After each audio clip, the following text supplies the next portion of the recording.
Hello po sa inyong lahat. Hayan, gusto ko lang ipakita sa inyo yung aming kaunting hinanda para kay Klein, yung friend po ni Tata, dahil nga siya ay magbo-birthday ngayong araw at saka syempre 18 na siya. Yun nga, wala po siyang parents dito kundi kami na lang po yung nag-prepare ng kaunting handa para po sa birthday niya.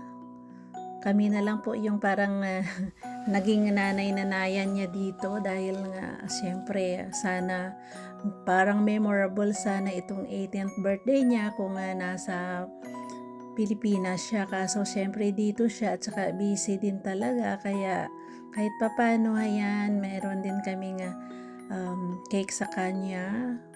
Bali kinumbay na lang pala namin yung birthday ng aming bossing, kasi birthday din actually ni Craig bukas at saka ngayon din yung kay Klein, kaya ayan meron cake din si Klein, meron din cake si Craig, at saka syempre meron din kaming kaunting hinanda na syempre may pansit, may spaghetti, ayan, may lechon. Ayan, tingnan niyo po yung kanyang cake na kulay pink at saka may design po na bulaklak. Ayan naman ay chocolate cake para naman yan kay Craig, at naglagay din kami ng kaunting decoration na parang may mga balon-balon din kahit walang bisita na kami-kami lang. Syempre, naglagay din talaga kami para parang medyo masaya din siya sa kanyang kaarawan ngayon, dahil nga syempre nag-iisa lang siya dito, wala nanay, walang tatay.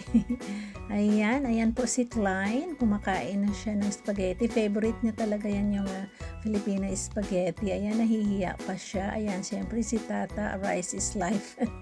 Talaga yan sa kanya dahil hinanap niya talaga po yung rice. Ayan, tingnan nyo naman yan. Kagagaling lang yan nila sa school. Naghubad lang sila ng kanilang damit at saka ayan, kainan na naman guys.